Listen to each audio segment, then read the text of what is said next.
That's very nice. Look, the longer you applaud, the shorter the monologue. Come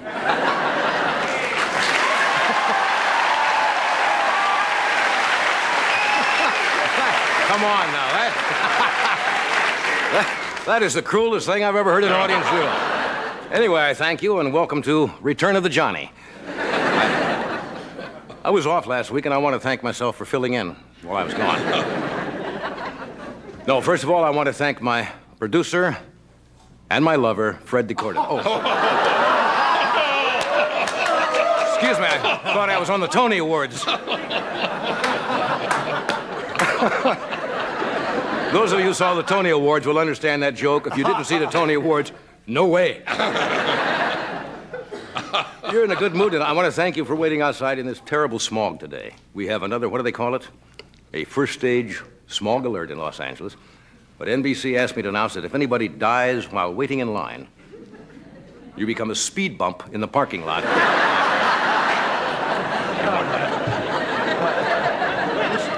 You'd be mortal. You'd be out there, people driving over the rest of your life. You know, we have something worse than the more dangerous than smog alerts out here. Carbon dioxide alerts. Are you familiar with that? Absolutely. If you live in L.A., you're in big trouble, but look on the bright side. If you want to kill yourself, you don't have to lock yourself in your garage with your car running. You can go to the park.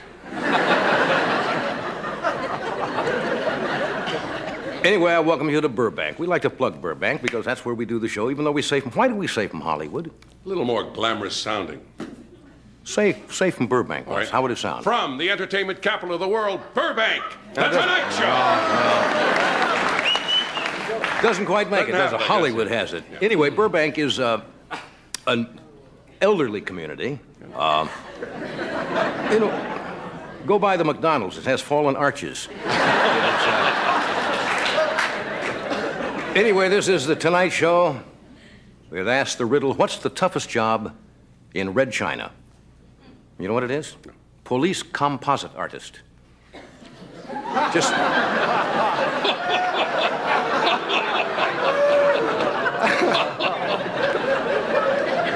The more you think about that, the sillier it gets. Did you hear? You hear what happened to Dan Rather? He was in a car accident, woke up on an operating table, and his surgeon was Dr. Carl Galloway.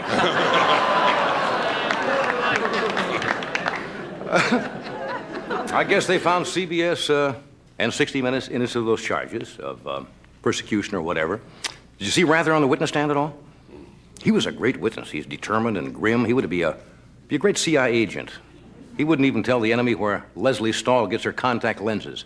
I knew that was going to do absolutely nothing. Halfway through that joke, I said, this is going to get nothing. And I was right. You were right. Anyway, today is a... You know, this is an election day in California? But apparently they had a very low voter turnout because we have some very obscure propositions. Only in Southern California would they come up with propositions like Proposition P, which prohibits a nude fat lady from getting up from a vinyl couch without a permit.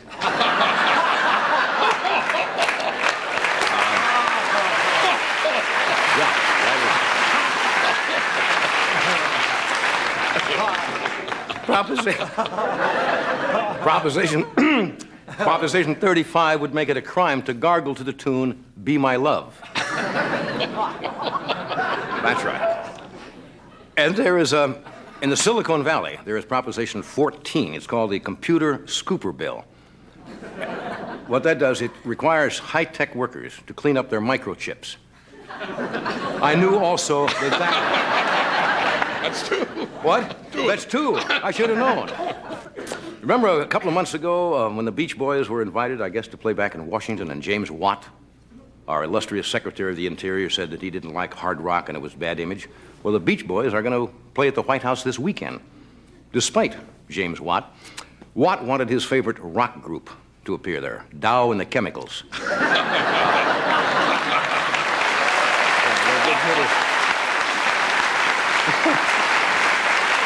Yeah. Their big hit now is What the World Needs Now is Love Canal. It's a big smash.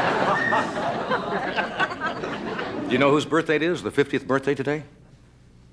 Superman. Superman is 50 years old today. To be perfectly honest, and Chris Reeve is on the show tonight, by the way, Superman is beginning to show his age a little bit. His S is sagging. Have you noticed?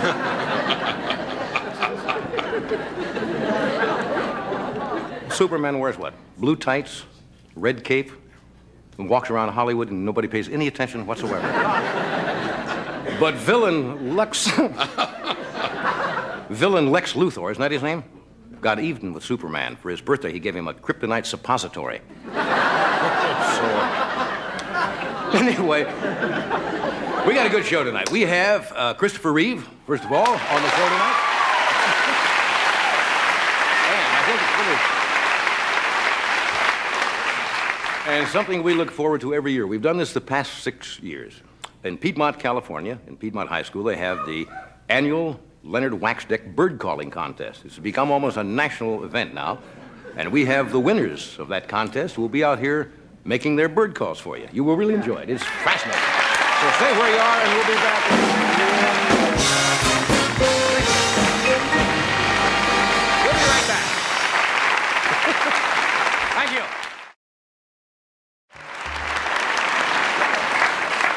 1 out of 2 is not bad. 1 out of 2.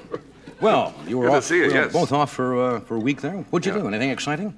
Well, it is kind of exciting. My wife's birthday, Victoria's Victoria's today. birthday? Happy birthday, So I Victoria. surprised her. Thank you. I surprised her with a trip down, of all places, downtown Los Angeles. They Wow, have a what a total big spender. They have a total What are you Japanese, a complete Japanese hotel, the new Otani. No, I've heard about that. It's beautiful, just lovely. All the Japanese rooms, you sleep on the floor on little mats, and you have the sushi and the hot sake, and a beautiful. I've got a garden there that is absolutely incredibly beautiful, flowers and So plants. you moved in there for a few Moved days? in there for a few days to surprise her, and I spent a lot of time in Japan, and every once in a while I miss that.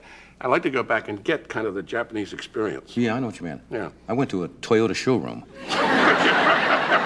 Stood around and Got the same feeling? kicked a few tires. It's not the same Japanese food. Are you going to buy that? No, just okay. You sleep on the floor? You sleep on the regular floor. What they Japanese? do, it's great. In Japan, it's like this.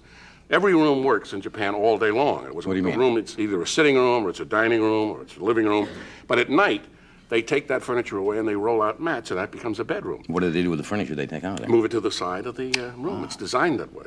Beautiful teak furniture, and then they roll this out, and you go to sleep right on the floor. Now, you wear little robes, do you? Yes, a blue kimono, yes. Oh, sounds cute. That's just very cute. As we say, hi, hi. That's yes? Yes, Yes. correct. Konnichiwa. Yes. So how are you? Hi, hi. I would like to hear a lot of excitement. Arigato. I would like to hear a lot of excitement for this Odenesai. because what's that? What did I say? Follow me. Follow.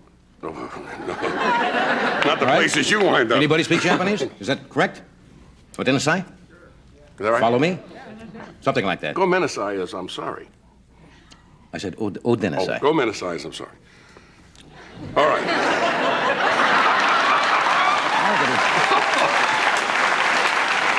Works for Reagan. He got a laugh with it. What do you have there? I have an announcement Let's about get something to important. This is very important. We have a new station carrying the Tonight Show. It's now seen in Baltimore, Maryland, Yeah. on WBFF-TV. it. Right. Now, that's the late-night place to be in Baltimore. Look at that. Is that good news? That's what it Baltimore. says, yes. Congratulations Yes. for joining us. Good.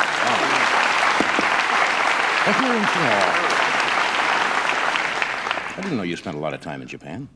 Well, during the war, I was there for the Korean War. I had time off. I did not. We would go to Japan to For rest. R&R, as they say? Rest and relax. There are other names for it, but that was rest and relaxation. Did you ever go to... I've never been to Japan. Yes. Did you go to one of those geisha or the baths and so Of forth? course, certainly. You have to do that. It's traditional. What do they do there? Entire families go there, and everyone bathes together. Well, you weren't with your family then, were you? No, I was in the war. You don't take your family on war. You go by yourself. You leave them home. Well, let's put the family aside. Right. You went But to... other Japanese families, they went. The whole family would go, and you'd all take a bath together. They're very proper. I wasn't suggesting that it was improper. All right. Anyway, speaking of traveling, and we weren't. Nice segue. What a tie-in. Yeah. How many will be going out of the country anytime this summer? Anybody traveling out of the country? Okay. Some manufacturer came up with this traveler's aid called Trip Talk. In case you go into a lot of different countries, obviously you can't master, as we have, the Japanese language. Oh, that's right. We've certainly covered that, haven't we? And what it is, it's a packet of 54 picture cards, which are designed, I guess, to help Americans to go to somebody. And what you do, you just point to the picture. Oh. Like if you want this. Like if you want the policeman, or if the policeman wants you. Yes. You know, pictures of a place or a person or whatever you need, and you just show them the picture. And we have some of them blown up. I'll give you an idea. These are for real. For example, now this is a big version of that little. You show that to somebody, and obviously you need it. For the doctor, sure. I would like a doctor. Thank you. These aren't too difficult. Where's the nearest telephone? Oh, I thought that was stretch out on a hammock.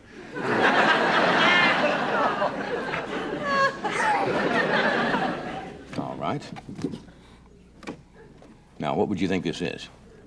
I want to see the dentist. No. Where can I buy some toothpaste? I'm not sure that would No, work. that's not.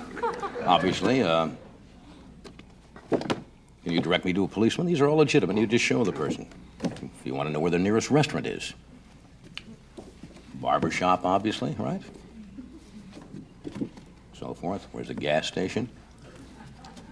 Pretty self-explanatory. Where's the airport? Now, those are for... Now, there's 54 of those altogether? There are 54 of But you those. can show them all. No. No. Just to give them an indication of what Americans would take to other foreign countries. Now, that solves the problem for Americans. But what about foreigners who come to the United States? Oh, what a good idea. We made up some cards that foreigners... Boy, what a great idea. Boy, just in time, too. You got it. The peak Right. travel season. Set up the premise, tell them what you're going to do it, and finish. Okay, for example, these are for foreigners visiting here. Where is the post office?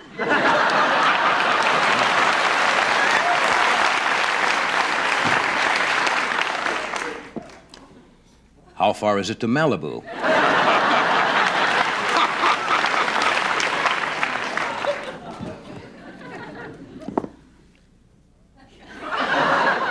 Is this a singles bar?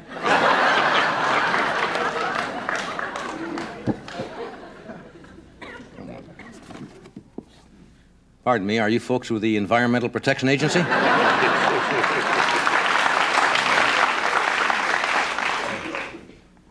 Where can I purchase a Big Mac? We know better than that, of course not.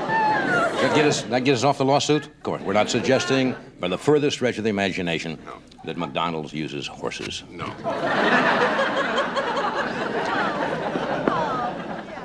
I'm looking for the Weight Watchers class.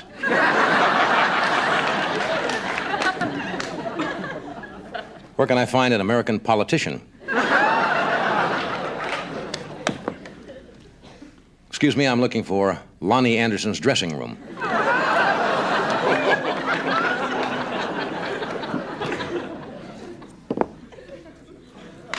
Am I near the IRS office?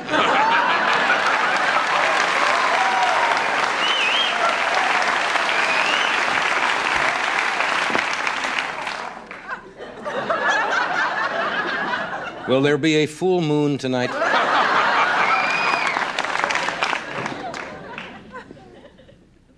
Do you sell birth control pills?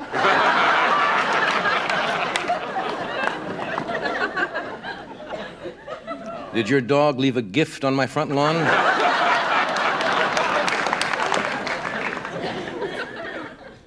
Can we talk?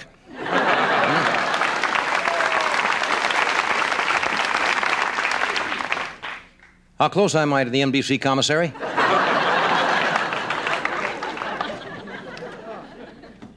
Have you seen my wife? That's excessively cruel. Yes. Can you point out James Watt's office? Okay. We'll come back and we'll have from Piedmont High School, the Birdcallers and Christopher Reeve right after this. We're back. Now, if you're watching at home, this is something we look forward to every year.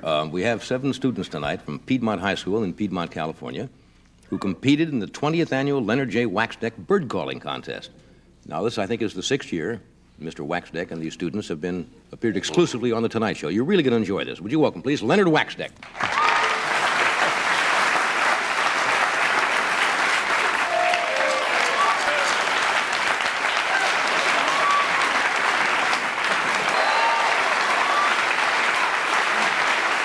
I find it hard to believe that a year has passed since you were here. The time seems to get more condensed all the time.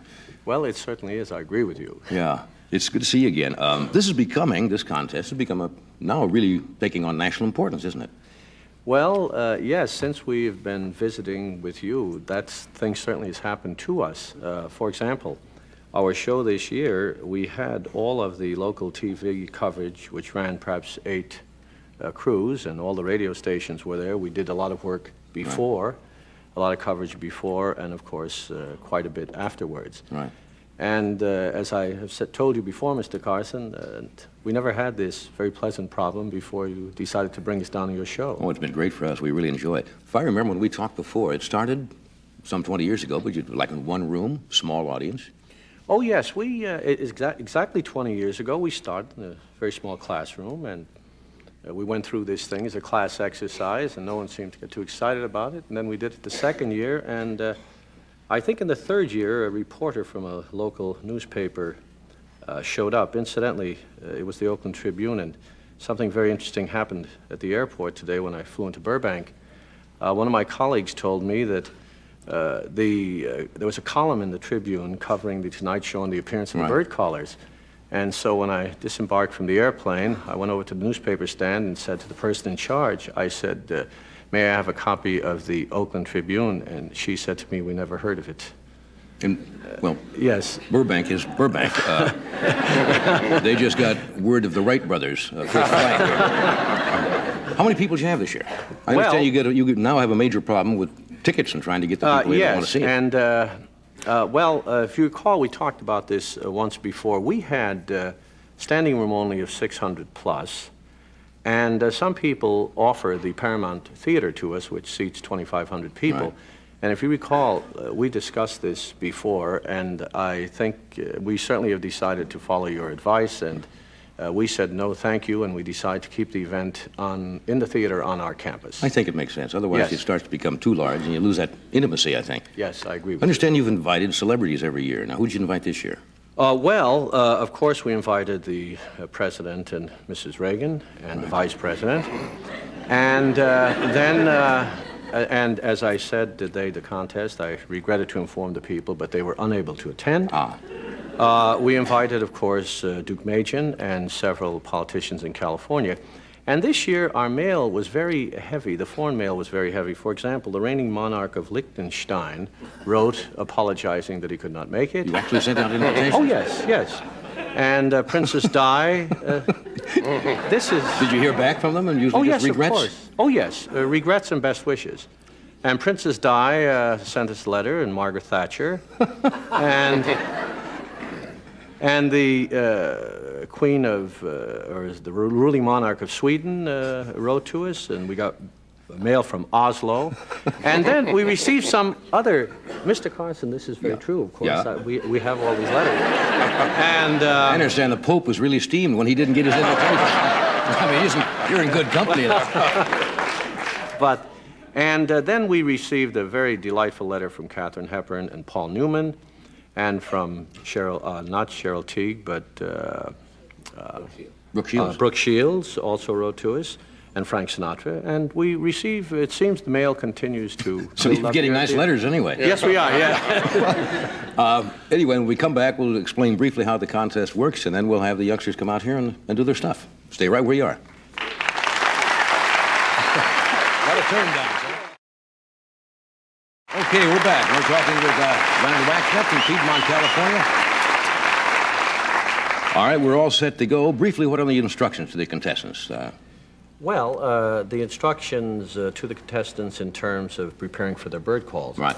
Well, what we do is generally if a student is interested in doing this kind of thing, he gets busy about September, the year before the contest, goes out and purchases some records of bird calls or visits local universities.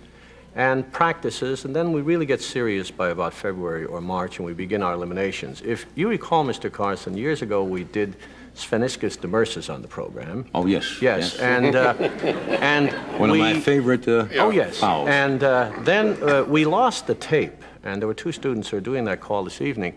And I placed a telephone call to Cornell University, and the ornithological department said they had a group of people studying these penguins, and they would be very happy to supply us with the tape, so they rushed it to us, and we got it in time.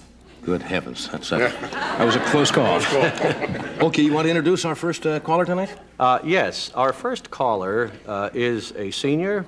He's a veteran bird caller and an excellent football player. As a junior, he led the league in rushing. He plans to matriculate at Cal Poly at San Luis Obispo. I would like to introduce Michael Charles O'Shea. Okay, Michael.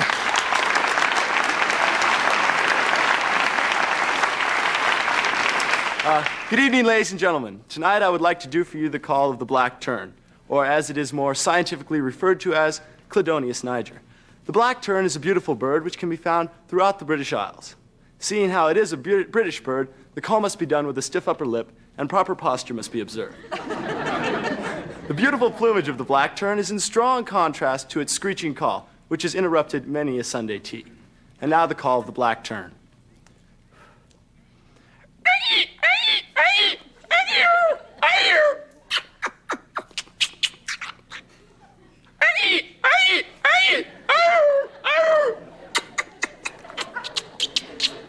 Thank you. Thank you, Michael.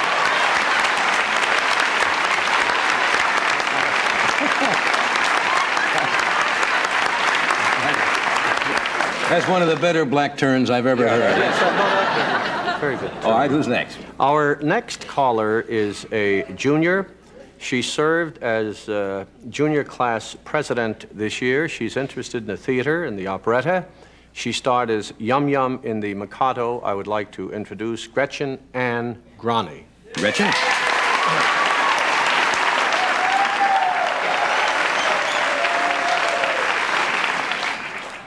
One day, as my companion Jim Studley, the all-American biologist, and I were strolling through the glistening meadow, the full moon beaming through the trees, I spotted a helpless lame bird, around 4 inches tall, with a gray back, stranded in the hole of an oak tree. "Oh, my, look!" I shrieked. Why, that's a Parus inornatus, He claimed. commonly known as plain titmouse. He scooped the plain gray little bird up in his big manly hands. "You're the most," I gasped. I adopted the bird instantly, and we've been best friends ever since. This is the call of the plain titmouse.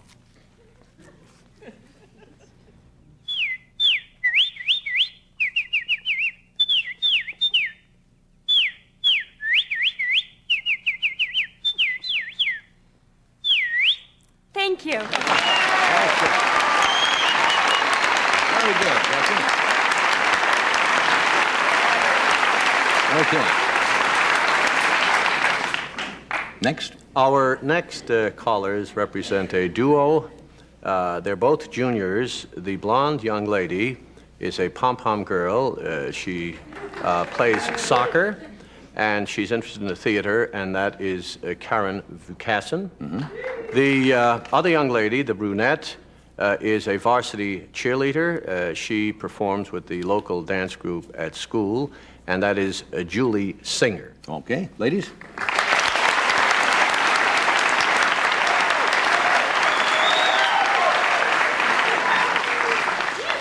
While vacationing in the Galapagos Islands near the equator, Karen and I Being the avid bird watchers that we are, were, of course, on the lookout for Spheniscus demursus, commonly known as the jackass penguin. among the many birds along the shore, we searched for the familiar red and black bare spots. In front of the eyes and on the chins of the small to medium-sized birds. However, we did not truly recognize Spheniscus demursus until we found 2 birds rubbing their necks and beaks together In their traditional greeting ceremony. And now, for your listening pleasure, the call of the jackass penguin.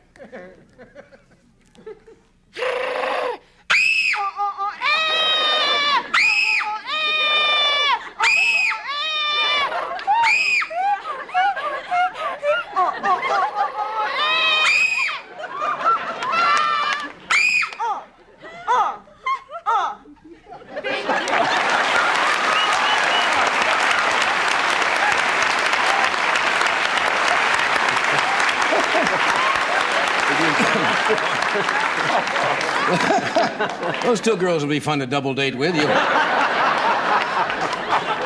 wouldn't know whether they're getting passionate or just bird calling. Who's Our next caller is a junior. He's a football player playing defensive end, and he's also on the soccer and rugby teams. He's an excellent water skier and sailor. I would like to present Brock Reed Settlemeyer, Jr. Okay, Brock Reed Settlemeyer, Jr. Good evening, ladies and gentlemen. I first encountered Hematopus bachmani, a bird more commonly known as the black oyster catcher, last summer while surfing at Malibu Beach, when I heard its shrill, piercing cry above the sound of the crashing surf. I observed the oyster catcher to be a large black shorebird about 18 inches high with flesh-colored legs and feet and orange eyes. Its most distinguishing feature is its strong, flat bill, which it uses to open oysters and pry limpets off rocks. Black oyster catchers are found along the rocky shorelines of North America from the Aleutians south to Baja, California. The call I heard that exciting day in Malibu went like this.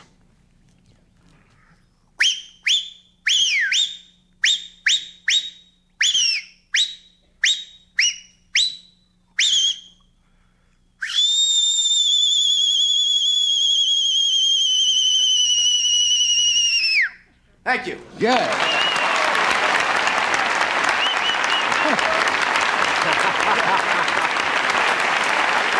Okay. Our next caller is a senior. She's interested in the theater and dramatic arts. She plans to matriculate at San Jose State University, where she will study mass communications and journalism. I would like to present Debbie Hill. All right, Debbie.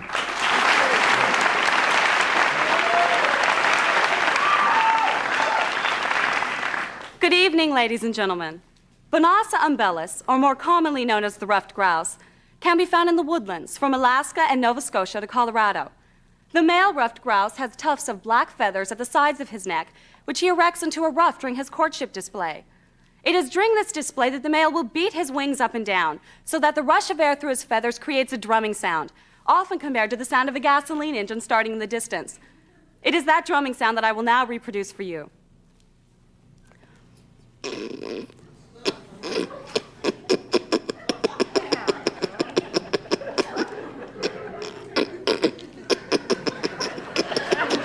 Thank you. Okay,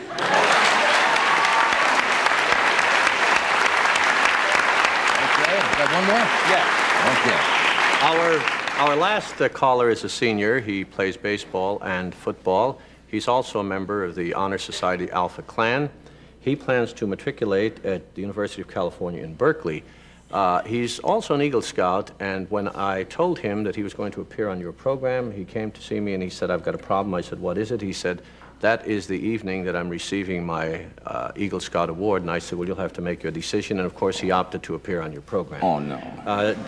John McDonald. Oh, okay, John.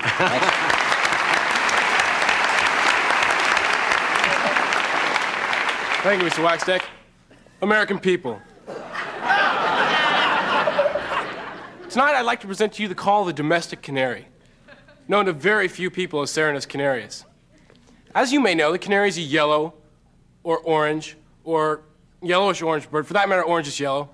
It's about 3 to 4 inches tall, weighs anywhere from 14 to 16 grams, and lives in bird cages around the world. Here's the call.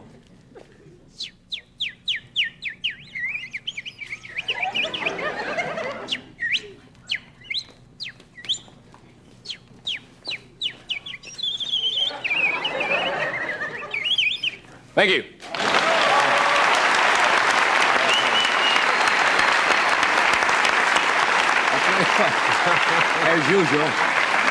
As usual, they're astounding. You can tell they put in many, many hours working on that. And I feel sorry for John. I hope he'll get his Eagle Scout award. Oh, yes, he Anyway, will, I'm sure. you have to make sacrifices for show business. As we have done every year, we're going to invite all of the callers out, and we're going to have a group call with everybody doing their call at the same time. Would you welcome all of the callers back?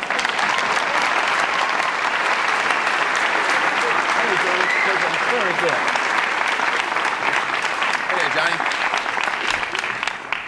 You going to get your award anyway? Yeah, I'll get it. Okay. It's all squared away. Okay, on the count of three, everybody do the same call you did just a moment ago, right? It's kind of a send-off. On the count. Ready? 1, 2, 3.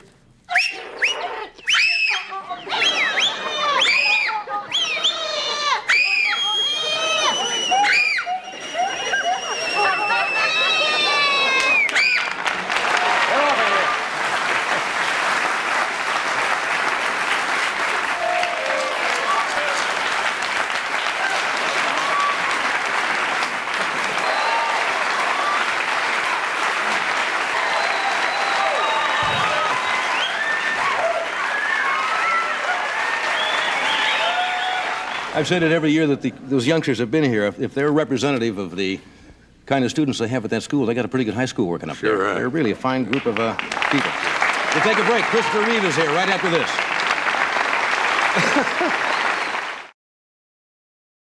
All righty, my next guest you all know from his many appearances on television and films. Chris, of course, is starring once again as the Man of Steel in Superman 3, which opens June 17th all over the country, as they say.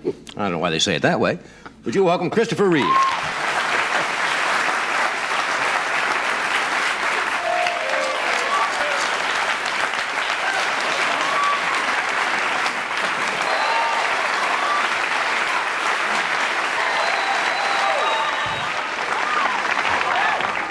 How you doing? Good to see you. Very well. I wonder if one of those kids can do the call for It's a Bird, It's a Plane. It's a bird, it's a plane. Aren't they great? That was wonderful. Did you ever do anything like that as a kid? No, I couldn't possibly. I used to be able to do a chicken. Yeah, I would get up close like this and go.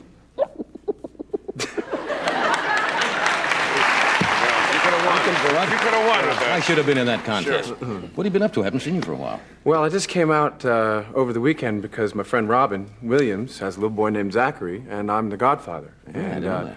Zachary is 2 months old, and we had his christening on Sunday. But his christening was up in Marin County. And for those of you home at New Jersey don't know about Marin County, that's where, that's where the quarterback on the football team goes, like hike if the energy. Kind of a laid-back community. So we show up a little early, and there's nobody there, and the minister comes down, and we go up and say, is it starting? I mean, what time's it happening? 3 o'clock? He goes, whenever. Whatever. Like hike. And then he stands on this rug, and he says, now let's all gather together and share the space with this beautiful child. We're going, oh, no, we're in real trouble here. But I tell you something, it ended up really beautifully, and little Zachary was looking up like, okay, That's nice. good, I got it. Speaking of Robin, he's going to be with us next week or this week? Next week, I guess. Didn't somebody told me you both studied, I guess at the same time, or was it the same time with John Houseman? Yes, we were classmates at Juilliard, and John Houseman had just won the Academy Award for Best Supporting Actor for The Paper Chase.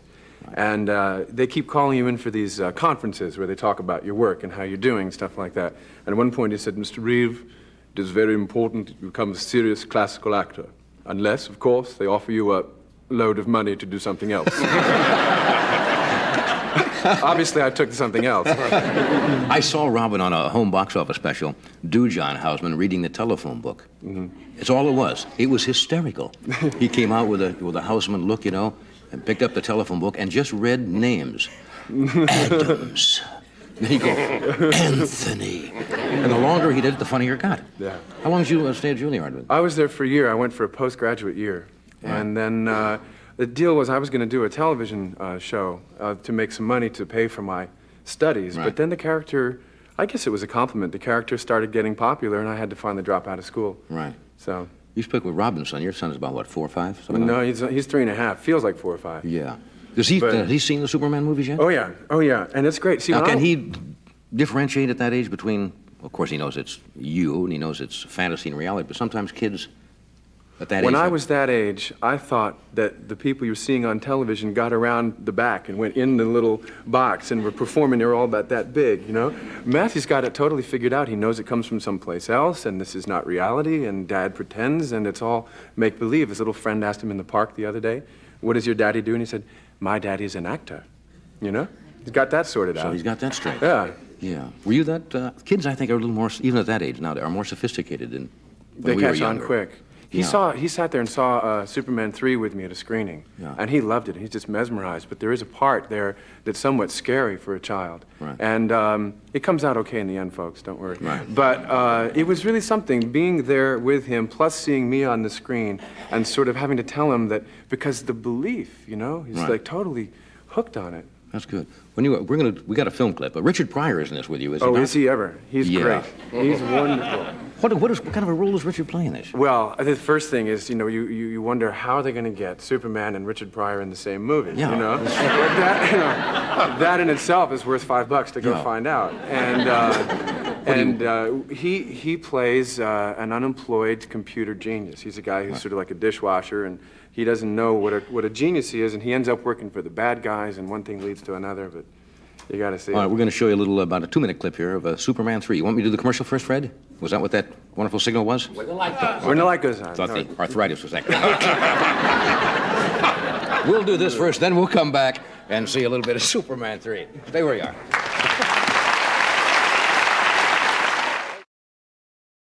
We're back, talking to Chris Reeves about Superman 3. Are you having fun with the character still? Yes. Superman? Finding new Yes, I am. things to do? And this picture takes Superman into a whole new dimension that he hasn't been in before. And I think the thing about these movies is a lot of thought went into each one of them. They're all very original and stuff. But in the scene I think we're going to see now, Clark Kent has gone back to Smallville for his 15th high school reunion. And there he meets, and they don't know who he is. They think that he's a success because he's got a job in a big city newspaper, you know. And he gets there and he meets Lana Lang, played by Annette O'Toole, and they become friends. And one day he takes Lana and her little son Ricky bowling in the scene. That's what you're going to see Right. from Superman 3. Come on, Ricky. Good luck. I just can't stand this. Oh, Lana, be okay. No, believe me, I know. I was a late bloomer myself. Well, it's not just that he's small for his age. How'd you like to be the only kid in town without a father? Oh, look. He stewed to the gills in the middle of the afternoon. Gee, all he had was chocolate milk. No, I mean him. Hey, sweet thing. Little kid getting hassled, huh? Kid, you still here? Well, I seem to be, Brad. All the kid needs is a couple pointers from the old champ here. Well, can't bet you didn't know I won the all-country bowling championship 2 years in a row. Gee, I didn't know that, Brad. Yeah. Natural athlete can play any sport. Brad, you're just going to make it worse. It's all right, Clark, Lana. you'll make You're it okay. worse.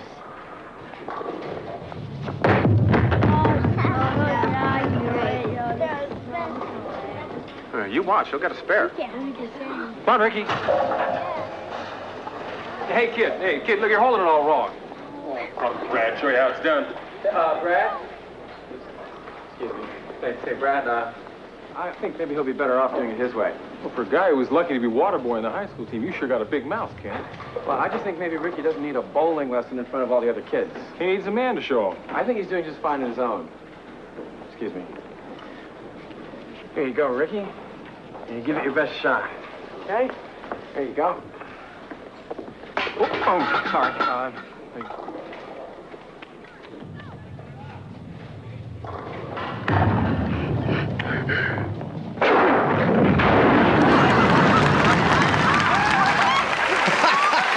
Oh, come on with that.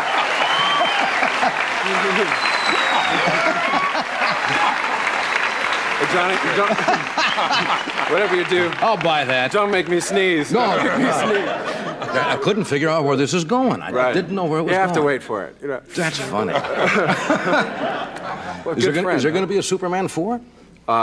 This is where we get out the violins. No, I've got my diploma now, and they're going to put me out to pasture. You're hanging up the cape and tights, are you? Yeah, that's it. Unless maybe there's a part of some 18th century highway robber who also wears the cape and tights, but maybe not the same color turquoise. Somebody told me you were down at Edwards Air Force Base for the landing of the space shuttle last time. Yes. Right? That must have been a thrill. Yeah, it is, but it's sort of like Thanksgiving dinner. You know, your grandmother spends all day cooking it, and everybody gets in, eats it in 2 seconds, and goes out and plays in the yard. Yeah. Everybody goes like, Oh, it's down. Okay.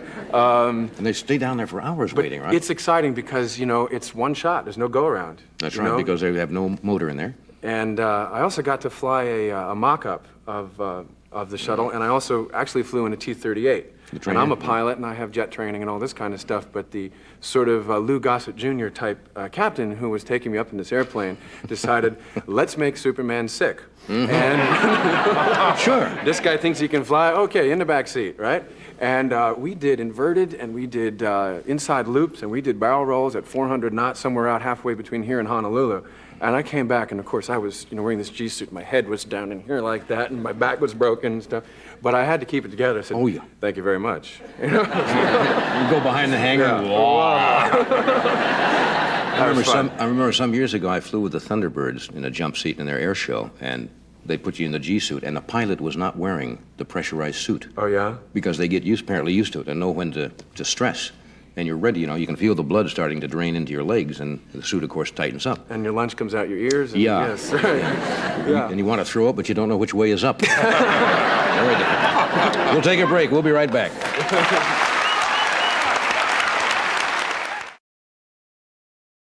Well, the old clock on the wall. So, where are you headed now? What are you going to do this summer? I'm going back to Williamstown, Massachusetts. Anybody's back east, I'm going to do. Yeah? Good.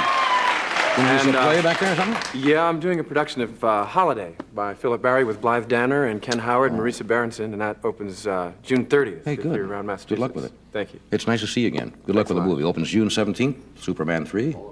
What? All over the country. Didn't I say that all over the country? Didn't say it now. Well, all right, I'm saying it now. Tomorrow night, we will be here.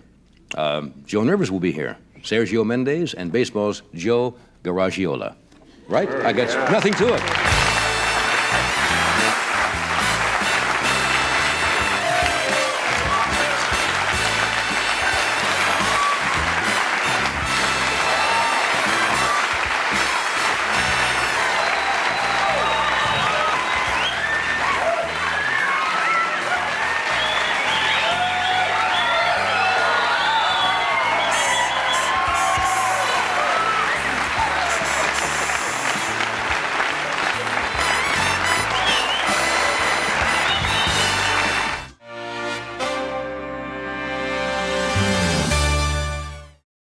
I'm humbled by that applause.